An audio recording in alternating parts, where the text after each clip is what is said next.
have you now. They want to mess with my droid. They're going to pay for it. This is the way. You may fire when ready. Blow that piece of junk out of the sky! The way you're fighting, you wouldn't have lasted long. Hello there. Kenobi! The ability to speak does not make you intelligent. May the 4th be with you. Welcome to the Star Wars Station Communication Podcast, where we are recording on May the 4th, the greatest day for a Star Wars fan. Colin, are you having a great May the 4th? Actually, I am. I got to pick up some really cool merch today at a comic book store. It's been a great day all around looking at the memes. It's something I look forward to every year, just to be with other Star Wars fans and celebrate solidarity and culture. Absolutely. It's a great time. It's a really awesome time to be a Star Wars fan. We've got a ton of stuff. There's some good stuff that came out today. It's kind of crazy to think about that the Bad Batch came out a year ago today. And so we didn't get anything released as big as the Bad Batch, but we did have some good releases today. The Obi-Wan comic came out today, and probably more importantly for a lot more fans, the Obi-Wan Kenobi trailer came out today, the official trailer, not just the teaser trailer. Yeah, the trailer has a lot to it, which we're going to get into. But real quick, did you like the Bad Batch? I enjoyed it quite a lot. I mean, I like the characters. I'm looking. Are they going to do another season? See, like everything, I think I enjoyed the Bad Batch quite a bit. The first 3 episodes were great. The last few episodes were good. I thought it really lulled in the middle. I thought it was pretty mid in the middle, but I thought the show as a whole was good. And its first season is absolutely better than the first season of Clone Wars or the first season of Rebels, which we should expect and hope for to come from Lucasfilm at this point. And so, season 2 is supposed to be coming down the pipe. We have no confirmed date or anything like that. We know it's been delayed, sadly. But we should be getting a season 2 of The Bad Batch some point this year. We'll see. Hopefully we'll get some kind of announcement at Celebration. But nobody really knows. Yeah, I'm invested in the characters. I really like Omega. I really like the whole team and what they do and what they accomplish. And yeah, it's a really fun show. Well, if we get a second season of Boba Fett, hopefully we'll get to see Omega involved in that somehow. It'll need to be fleshed out more. That'd be great. But that would be, a wonderful interaction for us to see. But the topic of today's episode is not the Bad Batch. The topic of today's episode is the new Obi-Wan Kenobi trailer. So we want to jump in on May the 4th, give you guys the most topical Star Wars news, breakdown coverage of the trailer that just came out. You're going to be getting this the day after it came out. So you can watch the trailer and listen to this, and you're going to be trying to get all of the deep cuts in the trailer. We're going to be trying to giving you all of our speculation. There's a lot in this trailer. There's a lot that came out, and it's an exciting trailer. And I think we can jump right into it. Yeah, it's crazy how in just a minute and a half and 20 of that seconds is text screens and stuff. There's just so much packed into it. Yeah, what's the first scene? Yeah, it's an insane amount of stuff packed in, like you said. So the first scene, we get Obi-Wan Kenobi's voiceover. We have him going, "Stay quiet, they're coming." And we have absolutely no idea who he's talking to. And you think your immediate knee-jerk reaction is he's speaking to another Jedi. And this is probably the case. In our last trailer breakdown, we talked about how we believe that, there's really valid speculation out there that Obi-Wan's going to be speaking to another Jedi. He's going to be interacting with other Jedi, things like this. So I think that who he may be speaking to. But do you have any ideas on what this line means, who it's being delivered to, or anything like that?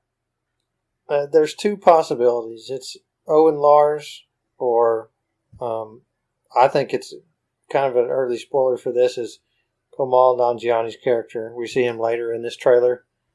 With what appear to be Jedi robes. Not confirmed. Yeah, not confirmed. But he looks in distress. He's got a droid, and that's kind of like a hallmark of a Jedi running around, is there's always some droid following him. So my money's on that, because he's a good actor. I like what he does, and so maybe they'll have some good chemistry together on the screen.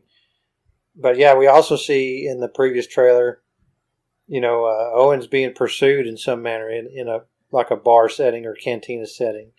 And I think Reva's looking at him some funny way or something like that. So like in this one of the first scenes is we see the three Inquisitors landing on Tatooine in their trademark ship, with the Grand Inquisitor stepping out front. And it's so what are they on Tatooine for? Does this take place at the first of the series or at the end of the series? Do they know he's there and they hunting Obi-Wan down? Or well, what? we know they know he's there. We know that maybe not that he's there, but we know that they know who he is, because of a few hints in the trailer and a few spoken lines and things like this. We know that Dayu is involved. That's the first shot of the trailer, is a little bit of Dayu, and then we have the Inquisitors walking out of that ship. You got the Ninth Brother, you got Reva, and you've got the Grand Inquisitor coming to do whatever they're going to do on Tatooine. And so they could be looking for him. We don't really know. But we know that he's going to get in a scuffle with one of them because he's spoken to directly from Reva just a little bit later in the trailer. But yeah, like you said, we don't exactly know what they're doing on Tatooine, but they're obviously hunting because that's all they do. That's what they exist to do. And so you've got to think that they're there for Obi-Wan unless someone else had led them there. Maybe Kumail Nanjiani's character leads them there, but that's all just speculation for now. Yeah, we don't know why they're there. It's going to be real interesting to see why they're on Tatooine. But we know Obi-Wan's there at some point. We know Owen Lars is there at some point. Well, obviously for a long time until the skeletons show up, right? Yeah. But I think one of the next scenes we see that this was really striking to me, and every fan out there it should be, is Obi-Wan saying that Luke needs to be trained when he's of age. And so we know that doesn't happen, but Owen shuns Obi-Wan in a major way here. It's kind of a striking thing, like I said. It's a serious confrontation. It's, Owen is being obviously very cold shoulder with Obi-Wan. They are in each other's faces, not super tight. Owen is brave to even be speaking to someone like a Jedi Master like this. And he's not holding any he's not pulling any punches. He says, "Oh, you're going to train him like you trained his father." And that is just like such a deep cut into Obi-Wan. Like he's hurting. Deep. Very deep. Just Ewan McGregor's facial expression in that shot is like painful to see. Like this whole show is going to be tough to watch. It's going to be just a bloodbath as far as Obi-Wan's emotions are concerned. And this beloved character is going to be taken through the ringer. Yes. Yeah, no, you're exactly right. I mean, I watched that scene a few times just to understand the gravity of the thing. It's awful when it gets right down to it. A straight up gut punch, all except literally. A figurative gut punch. Yeah, no, absolutely. And Owen's not scared to do it. He's not scared to talk to a Jedi Master that way. And he obviously cares a lot about Luke. And we see that. And we see it in the last trailer, Reva confront Owen. And we have to assume that he is so capable that he doesn't even give this away. Which is great. He doesn't give away Luke's existence, which is super interesting. That a character like Owen Lars can do that, has the type of fortitude to be able to do that. So I think we're just going to get a ton of characterization for this guy. I mean, he's gruff in A New Hope. He seems like kind of a jerk. But you understand that. Or he lives on Tatooine, wouldn't you be? Yeah. You understand how he feels for Luke after just watching this trailer. So we're going to get a lot of really good characterization. And discourage him from joining the Empire because he knows what the consequences are. Yeah, exactly. They're able to live on relative peace out there, Yeah, exactly. By the time the droids show up in A New Hope, these Inquisitors have been long gone. Yeah, absolutely. Yeah, he successfully defended Luke the first time. He doesn't want to lose him again, and Luke has no idea. Luke has absolutely no clue. Right. So next shot after the Obi-Wan Owen confrontation is we get a little bit of the Fortress Inquisitorius on Nur. We just get a few shots there, some Inquisitors looking at a map. It's got a planet on that map. It's not really clear what that is. It could be Tatooine. It could be Dayu. We're not sure. There's some Arabesh inverted on the screen. I don't know what the translation is. It looks like there's 7 characters in the name. No repeating letters, so it might not be Tatooine. But it's, you get some good shots of Fortress Inquisitorius. We get to see a little more of that. We got to see a lot of it in the Jedi Fallen Order, but we're getting to see even more of it in these shots just a little bit. And I think that there's going to be quite a few moments on Fortress Inquisitorius. I think we're going to get a lot of moments there, actually. Yeah, you can see a huge theme of this is not only going to be hunting down Obi-Wan and whatever other characters they put into this, but, at one point, 3 probe droids seem to launch out of the top of it. So they're actively pursuing Jedi, hiring bounty hunters to pursue Jedi. And so this is a really cool dark aspect. It's not just, here are the good things that Jedi are doing. It's, here are the evil things that the Fortress Inquisitorius are doing. And let's also consider the audiences here. These live-action shows have a lot more audience reach, potentially, than some of the cartoons that these Inquisitors inhabit otherwise in the intellectual property. Right. So this is going to be a lot of fans' first introduction to these Inquisitors, and you're going to know that they mean business. And so what I'm looking forward to is, it's going to add some context to these characters that we haven't seen before. And so on rewatches of Rebels, it might make those characters impact a little more. Yeah. No, absolutely. I think you're totally right. We see the Inquisitors right now, and they're kind of moving through the Fortress Inquisitorius, and like you had mentioned, this is they're hunting Jedi. This is important. They're launching probe droids. They're being active right now. There's still a lot of Inquisitors out there in the galaxy. It's not like a lot have been killed or anything. So far, only 2 that we know of have been killed at this point, because Fallen Order takes place 5 years before this. And we see in Fallen Order, the Empire is very powerful, because the Empire is very powerful from the outset. We see in Bad Batch it trying to find its legs and really establish itself. And by Fallen Order, they're established, but they're not all powerful across the galaxy. And so you kind of see the early stages of the Purge with Fallen Order, and we're really in the tail end of the Purge, it feels like, with Kenobi. Not the very end. There's a constant Purge. But by the time you get to Rebels, the Grand Inquisitor mentions how the only people that he hunts now are failed Padawans like Kanan, and just kids who think that who use the Force and think they can become Jedi, like Ezra. The Inquisitor says this to them. Turn them into Inquisitors or exactly servants of the Emperor some other way. Exactly. The Inquisitor implies they've killed all the real Jedi. They've killed all the Jedi Knights. They've killed all the people who were part of the Old Order. And the only thing left are stragglers, people who read books or learn that they have a little bit of Force sensitivity, or a failed Padawan like Kanan.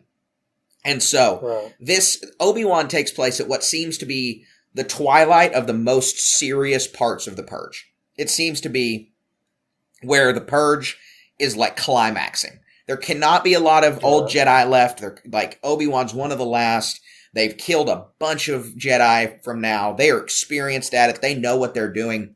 And at this point, from Obi-Wan to Rebels, it's just going to be cleanup. It's just going to be trying to find these, stragglers like Kanan. And so... Right, or the new ones like Ezra. Exactly. And so it just feels like the build-up here is really come to a crescendo with the hunt for Obi-Wan. And so like you had said, they move on to Daiyu. We get some good shots of Daiyu. We get Reva overlooking the city, this Hong Kong-inspired city that we've seen a lot of. We're going to get to see a lot, and I think that's neat. I think that it's a good addition. And then you get a really cool shot. You get to see a wanted poster for a bounty for Obi-Wan Kenobi. We get... For high treason. Exactly, for high treason. We get a headshot of him. It's kind of interesting. They have the height lines like you have in a regular mugshot. It kind of looks like a mugshot, but obviously that couldn't be the case because Obi-Wan's never been captured. But you have a picture of him, obviously from episode 3. He's wearing his exact episode 3 robes, looks the same, and it's the poster reads in Arabesh, Obi-Wan Kenobi, wanted, Obi-Wan Kenobi, offenses, high treason, bounty upon capture. And this is awesome. Yeah. This is super cool. Yeah, and I'm wondering, right after that, we see Forlom, and who knows whether there's potentially a Zabrak bounty hunter. So I wonder if this is going to be not linearly, but literally in real time, a callback to The Mandalorian, where we get some bounty hunter action out looking for Jedi. Where they had these little pups. Yeah, like the guild, And the they're existence of the guild. Yeah, the guild. Yeah. Yeah. I think you're right. Oh yeah, and these Jedi. They're so hard to hunt. They're so dangerous. They're worth so much money. It's got to be like the White Whale, Moby Dick type bounty for these guild bounty hunters to find a Jedi. Yeah, absolutely. Well, that's one of the things that I wish was on the bounty hunter poster was how much Obi-Wan's worth, how much a Jedi is worth. I would love to know a credit value. We don't get much like nods to credits in Star Wars, how much things cost, and that's for a specific reason. Because obviously once you establish an economy, then things get really difficult and convoluted for writers. But I would still love to know how much a Jedi is worth for a capture. But like you'd said, next shot is immediately a droid that is almost certainly Forlom. I know that it's not confirmed, but come on. I mean, it looks identical to him. They're totally going to take that route. And this is a cameo that I'm totally fine with. Guy has no lines. We don't know anything about him in the new canon. There's like zero information. His partner is Zuckuss. That's all we know. We'll probably get Zuckuss in here too. And we'll get their iconic ship, the Mist Hunter, which is a great ship, even in X-Wing. A lot of fun to play. And I'm excited to get cameos that are not useless, that totally make sense, and that aren't over the top. Like, it's not some beloved character. It's not like Mace Windu's back in this or anything right now. And so we get to see cool characters from The Empire Strikes Back that make total sense being in this. Right, and it's developing some of these other background characters, and so maybe they'll have something else in the future that we get to see. I'd like a bounty hunter TV show that's not just The Mandalorian, although I'll take more of that. But yeah, let's see some of these other guys. But what this also hints to me that this is, while this is also going to be an emotional thing, it's going to be a high action, high impact episodes that aren't just Jedi versus Jedi or Inquisitors taking out innocent people and rounding people up. It's going to be some blaster on blaster action. We got droids firing at each other. We talked in the last Obi-Wan coverage episode about a potential clone trooper being involved somehow. And who knows there could be some smugglers. It's not just your lightsaber battles. It's blaster bolts flying around. Yeah, too. It's going to be an underworld heavy show for sure. Not as underworld heavy as Boba Fett or anything like that. And it shouldn't be because, we want to explore other aspects of the universe. But it's definitely, we're going to have nods to that part of the universe, which is important. Obi-Wan's using blasters, like you said, using his fists. He's clearly in a fist fight with a Zabrak right after the Forlom shot. And that's super cool. That's awesome that he's in a fist fight with a guy. Because the Jedi are supposed to be great fighters even without their blades. And we don't get a whole lot of that in like any media. So it's going to be really nice to see something like that, to see Obi-Wan take down this Zabrak character. So I'm excited about that, regardless of who he is. I just assume he's some kind of bounty hunter, maybe a low-level thug trying to take him down. We'll see exactly, but it's a really good, it's a really cool shot. Yes, it is. And then speaking of blasters, that there's, you have to really look between the lines on this thing, but there's Reva's battling shots being shot at her at the Fortress Inquisitorius. Yes. And it even shows, what are these guys? The Purge Troopers shouldering blasters at this Fortress Inquisitorius. So what's going on there? That's supposed to be their sanctum, she's deflecting bolts and doing this and that. Yeah. So what's going on exactly. there? Yeah, it's someone's in the Fortress Inquisitorius causing problems. We see those bolts. We see blasters cocked by regular stormtroopers and purge troopers. There's like a march scene with her flanked by some purge troopers who are from the Charles Soule run of Darth Vader, added to Fallen Order, so they have a good history in canon already. And then, like you said, we see in the Fortress Inquisitorius some kind of conflict. And we don't really know what's going on. I almost, from the angles of the shots of the Purge troopers cocking their blasters and then the way Reva is standing, I have no reason to think this other than just the camera angles, but it kind of looks like that Purge troopers might be shooting at her. We have no idea why this would happen.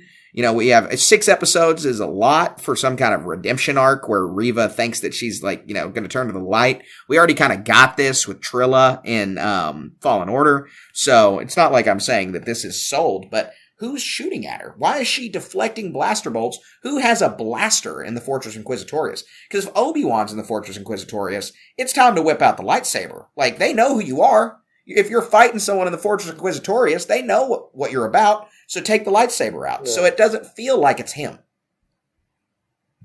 Yeah, it's going to be real interesting to see. Maybe it's a captured Jedi that's escaped, but firing something at her.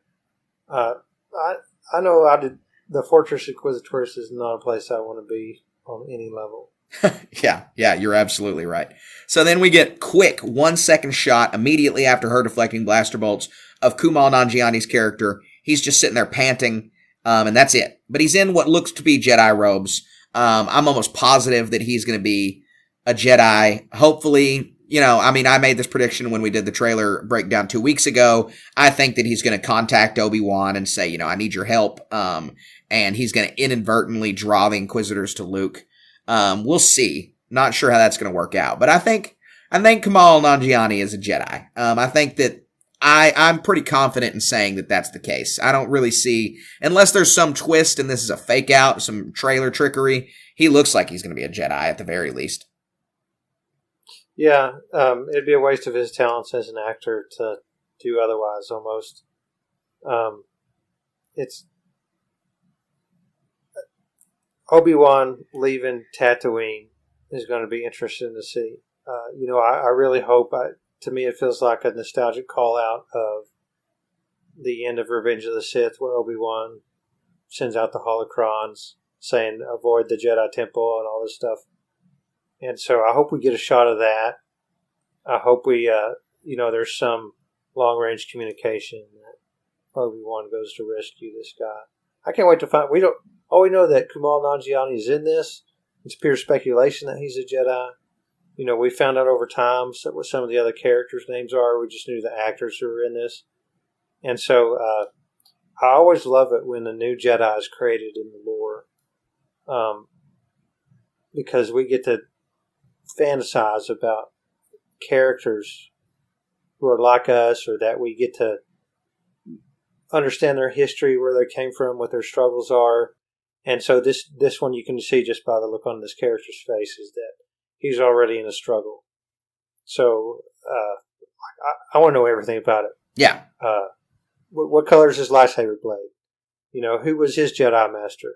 All the things. The lore is so rich and so fun that, let's see it. Man. I mean, I agree. And, you know, we have ex-Jedi already. Like, so the next scene is Reva in what appears to be Dayu yelling at Obi-Wan, you know, you can't escape him. She calls Obi-Wan out by name before she says you can't escape him. She calls him out by name. It feels like a very personal call out. You know, all the Inquisitors are old Jedi. And so did Reva know Obi-Wan before the Purge? Did they know each other at the temple? And there were 10,000 Jedi, but it's not, it wouldn't be unreasonable to say that they knew each other. And, you know, we've never seen her in the Clone Wars or anything like that, but there's got to be some kind of connection. They've got to have met, probably. And this is, hopefully, they only have 6 episodes to do it, but I would love if they made a little bit of an emotional connection between Reva and Obi-Wan. If there's some... Yeah, let's get a flashback. Yeah, exactly. Wouldn't that be great to get to see some kind of interaction with them, you know, back when they were Jedi, or just hints at this, and like there being an important emotional connection between the two? I'm not asking for anything as deep as he would have with Ahsoka or anyone on the council or anything like that. But giving her a reason to hate Obi-Wan other than the fact that she's just an Inquisitor that's turned to the dark side. Like the Trilla twist from Fallen Order. You know, Seer being her master and her being Seer's Padawan. Like that kind of twist was very impactful and important for Trilla's character. So it'd be nice if we had some kind of twist like that for Reva's character as well. Right, like you said, all the Inquisitors are former Jedi, whether they're Temple Guards. If they wielded a lightsaber, they're Padawan, somehow lived. They're former Jedi. And so, the Jedi culture is one of indoctrination. Well, so is the Inquisitors. And where Jedi is the light side, the Inquisitors are by fear, as enforced by the iron grip of Darth Vader and Emperor Palpatine. So, Reva is pursuing Obi-Wan with a great deal of effort. There's something personal there that I hope we get to explore. And then what was her conversion? We talk about a flashback of something between her and Obi-Wan. What about a flashback between her being corrupted? Yes. That'll be interesting. It hints at the quality of this whole thing, in that these aren't just evil people going around doing evil things.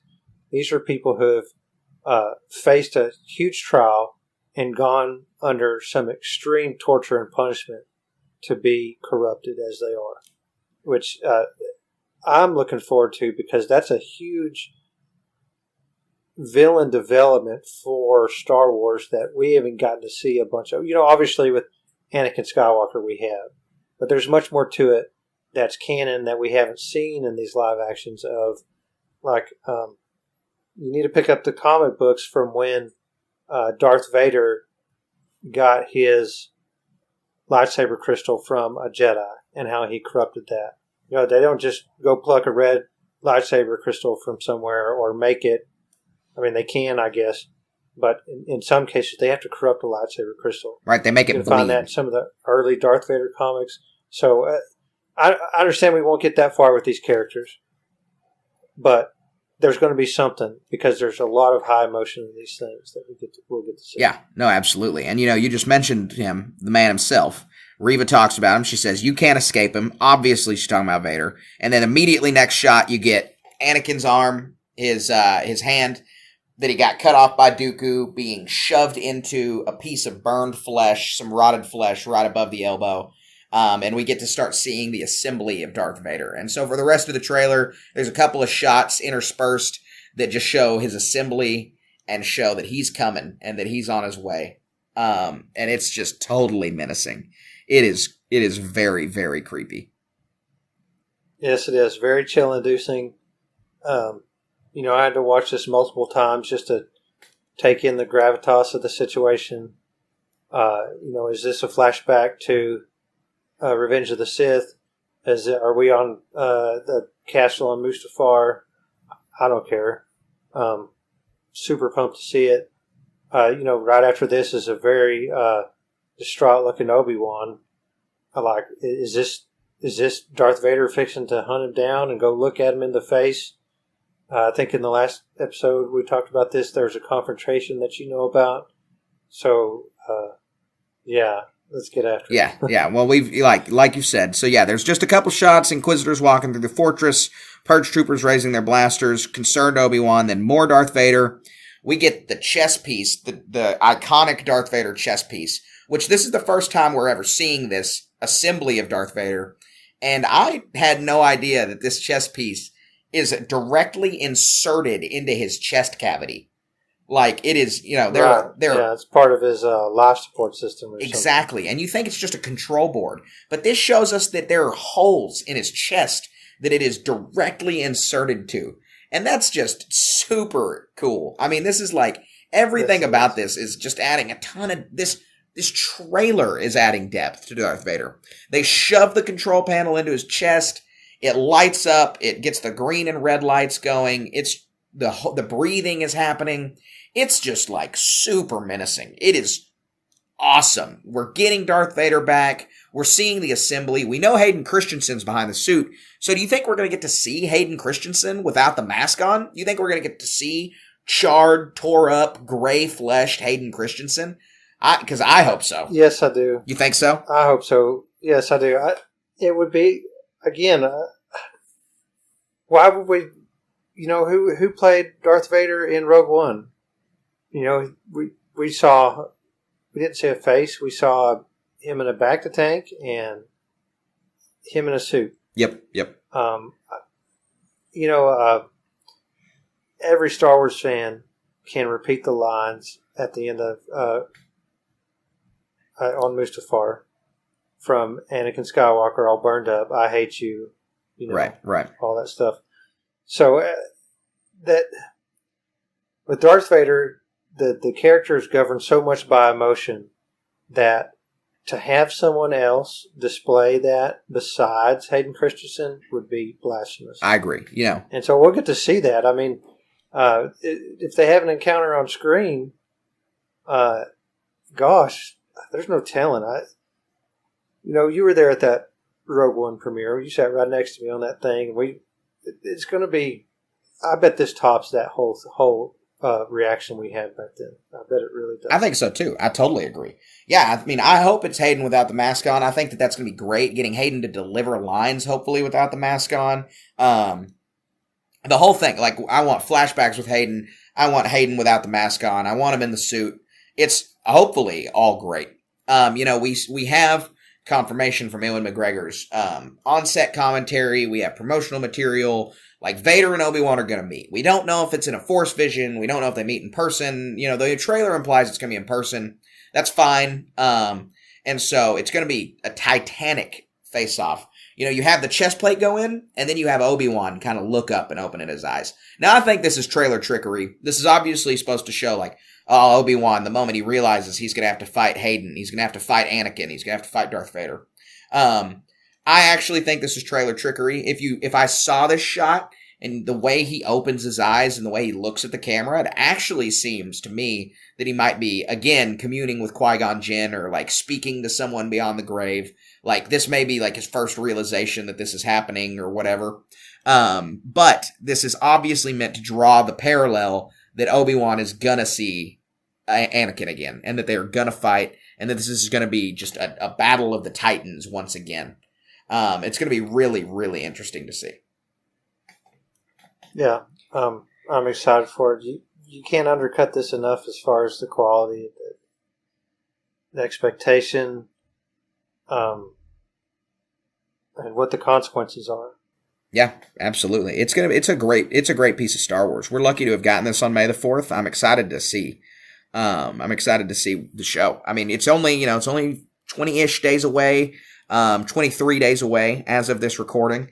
And so I'm really pumped. Like we had said at the beginning, that Obi-Wan Kenobi comic book came out today. I went and picked it up. I can't wait to read it. Haven't cracked it open yet. It's the month of Kenobi. It's the spring of Kenobi. It's the year of Kenobi. And so it's going to be awesome, the build up all the way through. Brotherhood, the novel, comes out in just 6 days. I'm definitely going to pick that up. Him and Satine's love story is in that. And it's just anything that we can get to build this character up before this show is well worth it. We just published a guide on our Instagram of all of the Obi-Wan Kenobi essential stories. So everyone should go check that out on our Instagram. We've got all of the important Clone Wars episodes. We've got Twin Sons from Rebels. We've got episode 1, 2, and 3, Master and Apprentice novel. We've got everything. Every important story from the comics, the books, the TV shows, everything about Obi-Wan Kenobi. His most impactful stories are all right there for the essential reading for Obi-Wan Kenobi. And you guys have got to check it out if you want to see this show with all of the appropriate Obi-Wan Kenobi context. Because they're going to add everything. I have no doubt in my mind we're going to get at least some kind of nod to his romance on Mandalore. It's not going to be any kind of heavy nod at all. But we're going to get something. We're going to everything. The Clone Wars is going to play a huge part in this. Maul's, his interactions with Maul will be important. We're going to get all kinds of mentions from Obi-Wan's entire life in this. So you need to be brushed up on your Obi-Wan. Yeah, and Qui-Gon too. Go back and rewatch Phantom Menace and how they interact with each other. Hopefully we get to see more of Qui-Gon. I can't wait. Yeah, absolutely. One more thing I want to say about the trailer that was kind of funny. Some Reddit commenters had pointed out in the first trailer that we saw, there's a little logo where a lightsaber penetrates the screen and makes a little arch.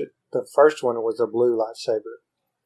And in this one, at the end or in the middle, I don't remember exactly where it was, but there's a red lightsaber that penetrates the screen and makes the arch.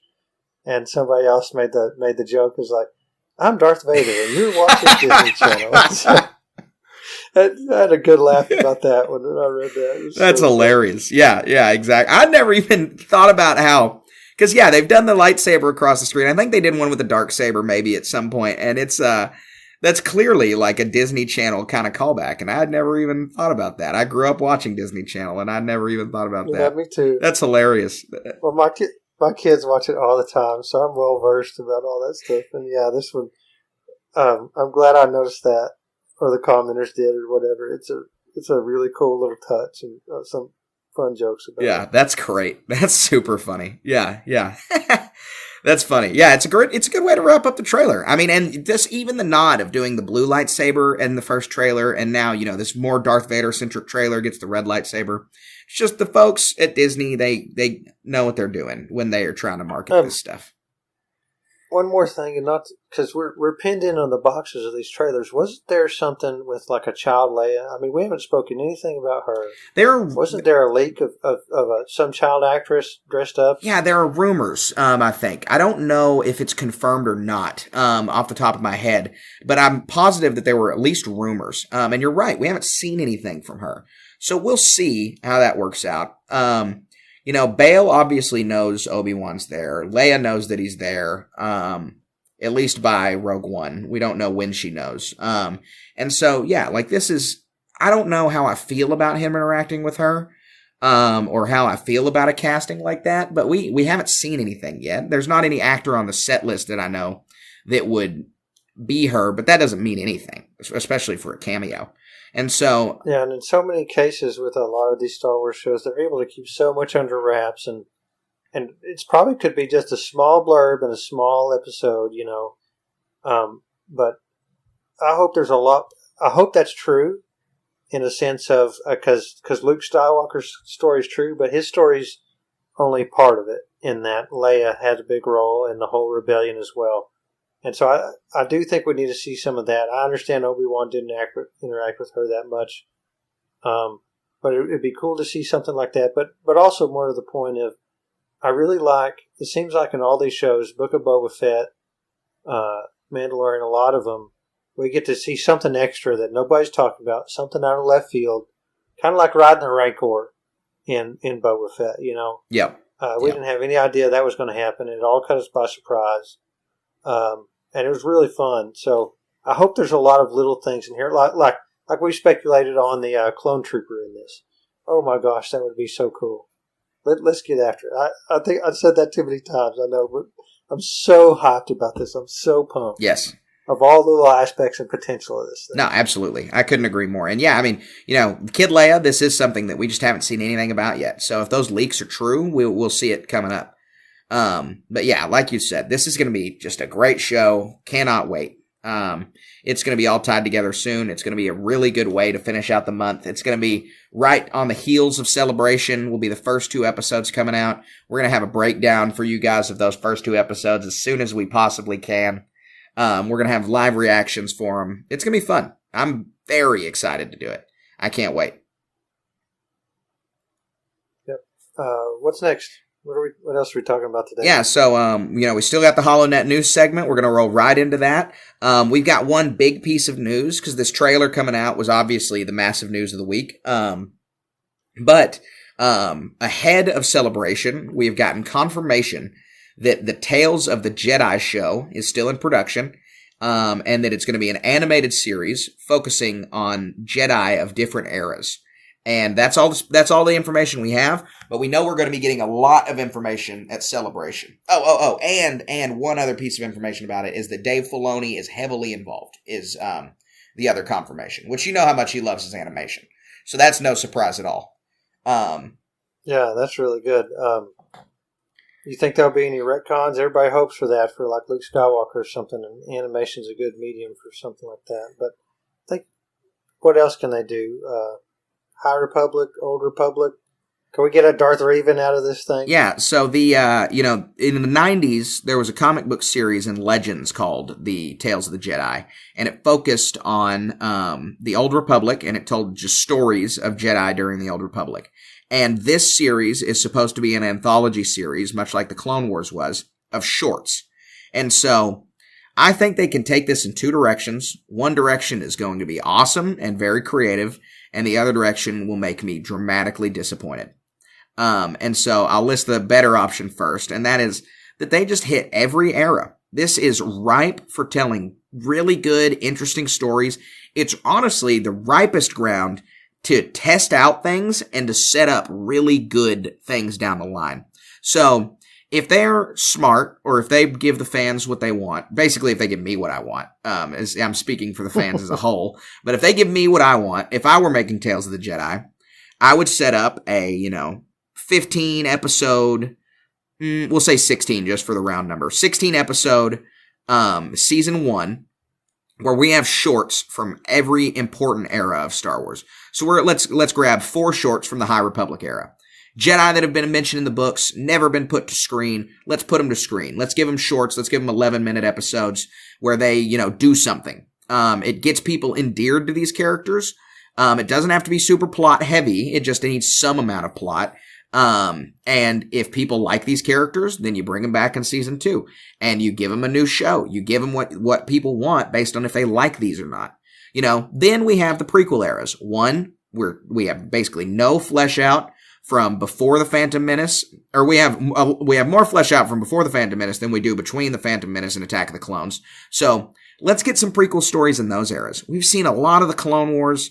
I'm not going to be upset if 1 or 2 of these episodes is set during the Clone Wars, but I hope that they don't give us a lot of Clone Wars content. But I'd love to see between the Phantom Menace and Attack of the Clones. Let's get a little bit of action there, just like we're going to get the Brotherhood novel. Let's get some shorts there. Then let's get some post Return of the Jedi Luke Skywalker shorts.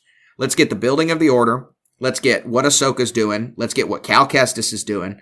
Let's get all the Jedi that are going to exist in this time period put together and figure out where they are, what they're doing with a little bit of shorts, and test the waters. Maybe Cal started a new order. Maybe Ahsoka is doing something after we see her in The Mandalorian. What's Luke doing when he's starting out this new Jedi temple? We have a lot of fertile ground there. And then finally, give us some post-Rise of Skywalker content. It's been 3 years since the movie came out. It's time to explore that time period. The Rise of Skywalker is the absolute latest entry into the Star Wars canon right now. There is nothing beyond the end credits of that movie. And let's see it. Let's see what's going on. In an 11-minute short, you give us a small thing that Rey is doing, or a small thing that Finn is doing to train to be a Jedi. And if it is a good idea, if it's successful, they're going to hear about it. People will let them know if they liked what they saw. And if they liked what they saw, give us a whole TV show about it. Give us a whole movie about it. This is the perfect playground for these guys, and I hope that they realize that. I want them to know that they can test out new ideas in a small format here, and if they're bad, tank them. It happened once. It's a one-off story like a comic book. But if people really like them, you can really build off this series here. Yeah, I agree. And I hope it's not just Jedi focused. There was a fan-made, fan-produced animated short that I saw on YouTube many years ago of Imperial pilots attacking a Rebel Space Force through an asteroid field, and they had an interdictor there. I hope we get to see more space battles. That's one of my favorite aspects of Star Wars. At the end of Rogue One, of course, the Battle of Yavin, beginning of Revenge of the Sith. Maybe we'll get to see a little bit of that. Well, I think, unfortunately for you, it has been confirmed that this is a Jedi-centric thing. I actually think it will be even heavier Jedi-centric than the Clone Wars was. I doubt we see anything that doesn't have a lightsaber in it. There will not be an episode without a lightsaber. I would bet money on it. That's fine, and I like every minute of it, but they need to do more. Right. No, I totally agree. My 2 cents. Dave Filioni, you need to hire me. I'll take care of the other stuff. Exactly. And like I touched on, the bad direction they can take this is they just make a Clone Wars show. I don't want a Clone Wars show. I love the Clone Wars. It is great. It is an amazing show. They'll do stuff like that. Yeah, well, with the Bad Batch and stuff, Well, I don't know. I'm interested in Bad Batch season 2 if we'll see any Jedi that are trying to survive the Purge. Bad Batch is in such an interesting position because it's still a cartoon. It's still geared towards, not kids. I mean, it's as geared towards kids as the Clone Wars is, which the Clone Wars is certainly not a kid's show. There's a lot of violence in that show. There's women dancing on tables, things like that in the Clone Wars. And the Bad Batch is in an even more brutal time than the Clone Wars is, because the Clone Wars is clones in armor versus droids, which is easy to put on screen, easy to put Death Sub on screen, because it's like, people in suits versus robots that no one cares if they live or die. But in the Bad Batch, it's all a lot higher stakes. It's people with faces. It's Jedi. It's, so if they include a Jedi or they include like a Purge-like aspect in the next Bad Batch, we're going to see that. And I hope that they do. I want them to. But it's kind of some grisly content for an animated show. And so one of the things I'm most interested in is, where is Tales of the Jedi going to fall on this maturity scale? Where, I think the Clone Wars is as high as you can get maturity for a Star Wars animated show. Because any farther beyond that, and they start to lose a core part of their audience, which, is children. And then Rebels is not the, most childish you can go. I don't think Rebels is very childish at all, but it's certainly more childish than the Clone Wars. And then you have Resistance, which is an out and out kids show. Like it is for children. Which there's nothing wrong with that. I actually haven't watched Resistance yet. I plan to do it during the chronological watch through. It'll be my first viewing of it. But I know that the show is for kids. And so where will Tales of the Jedi fall, I think is going to be very important for the level of content that we're going to get out of it. Right. It shouldn't be any worse than Visions. And I seriously doubt, there's probably some contractual restrictions that Star Wars could never be above a PG-13, Sure, absolutely not. And I wouldn't want it to be. I think that Star Wars is best as something that you can watch with your family. I mean, it is a family show. PG-13 was good, and it needed to be pushed. That envelope needed to be pushed for Revenge of the Sith. But other than that, I hope that we don't have any more PG-13 stuff or I hope that we don't have anything greater than a PG-13 rating for Star Wars. Right. It's so easy to divorce Star Wars from reality with, space wizards and starships. So yeah, absolutely. Well, it's, we have all these, people want to see a rated R Darth Vader show, and I get it. I understand. In the Legends, there's the Death Trooper book and things that can really be a terrifying aspect to this stuff, but that's not for the screen. That's not what Star Wars is to me. I agree. This kind of media has its place in the written word, and in comic books.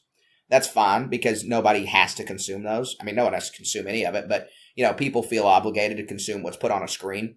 So the writers should respect that. And I think they will. I don't think that we're in any kind of danger, especially with Disney at the helm, of getting anything grisly or anything inappropriate.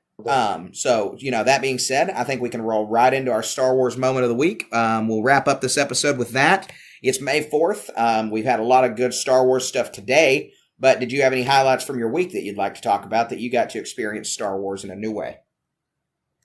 Yeah, so I had the very fortunate experience of attending a Warhammer 40K tournament. If you don't know what that is, I encourage you to look it up. But that's a topic for a whole other podcast. One that I'm sure you're ready to start. Oh, yeah.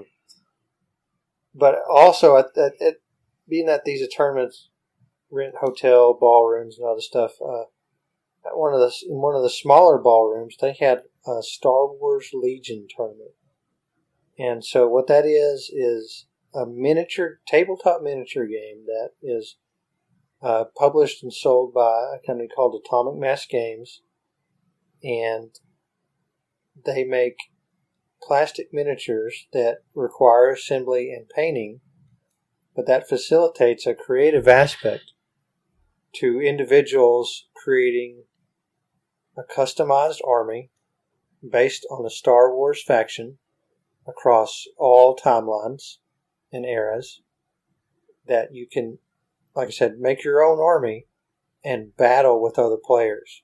And this is in a tournament setting, so there are brackets, and you come up with a champion at the end of it. I didn't get to participate. I was playing Warhammer 40K, like I said. But there were 30 or 40 participants.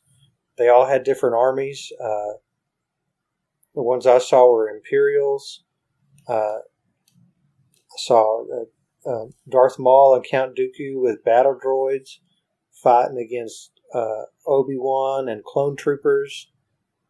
You can fight as, gosh, I don't even know all the factions. There's 5 or 6. There's 5. There's 5 just factions. think of a character that you want to play in Star Wars and fight against another character, and you can do it. I mean, even from Imperial Walkers to Stormtroopers on dewbacks to bounty hunters,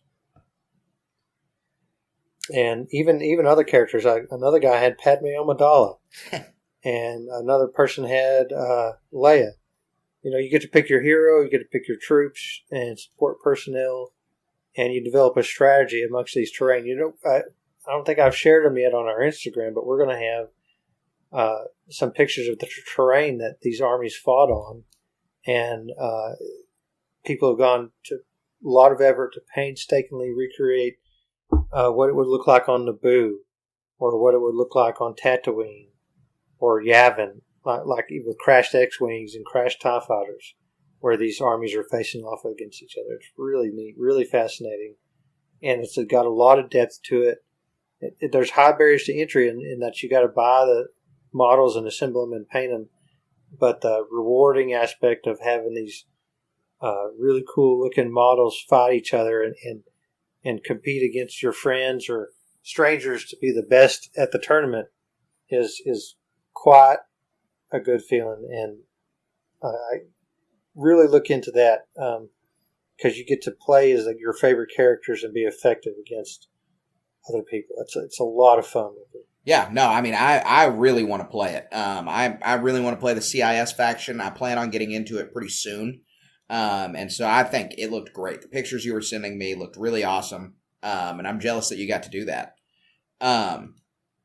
For my Star Wars moment of the week, I got to begin and am halfway through the Dr. Aphra audiobook, which is a performed audiobook. So they cast different characters for each voice. It's not narrated like a normal audiobook. It's a fully produced audio drama. And so it's been really, really good so far. It is like the first or second entry in her entire canon timeline. So it's the opening scenes are her acquiring 000 and BT-1 for the first time. Oh yeah, that was in the comic book. So it's an adaptation of the comic book? Is it okay, so it's an adaptation. Interesting. I didn't know that. I thought it was its own story. But this is, and so it's a flashback when she gets those. So it might just be the overlap there, but I'm not actually sure. Yeah, like a 000 was just a computer chip in a vault somewhere, right? Yeah, that's exactly what happens in the audiobook too. Yeah. So it's a really great story. Yeah. Well, I don't know if it's that, and that's just part of a flashback in the story. So that may not be the overarching theme anyway. That could be just part of it, but that's one of the opening scenes for it. And so I actually think that's a ripoff of Star Trek and the M5 computer in there. But oh man, we will go into that. Yeah, we shouldn't, you Trekkie. But it's been really good so far, and I look forward to finishing it. I'm about halfway through it so far, and her team up with Darth Vader. It's also the first time that they interact with each other. And so it's been really good so far. Vader's really scary in the whole thing. Yeah, he absolutely is. So I think he threatens to jettison her into space one time. yeah, probably so. She's one of my favorite characters that's been invented for the canon. I think she is super compelling. She's really interesting. I really appreciate her addition to the canon. She's a really good, unique character. And it talks about her time at college with Sana Starros. So that's pretty interesting too. Yeah, there you go. That's cool. Yeah, it's good. Yeah, you should pick it. You should take a listen sometime. I know you're listening to Bloodline right now, but whenever you're finished listening to Bloodline, you ought to check this one out. I'll pick it up. Yeah. I really like that character. I got the Dr. Aphra. It came out right after the Darth Vader one did. It was like had some crossovers or overlaps, but it's she's like the Indiana Jones of the Star Wars universe. It's pretty cool. Yeah, because she's an archaeologist. Are you still reading that? Because I know it's still ongoing right now. I think it's. I haven't picked it up in a long time. Gotcha. Okay. Okay. Need to do that. We ought to read through it sometime and do a review of the comic itself. But that's that's for another time.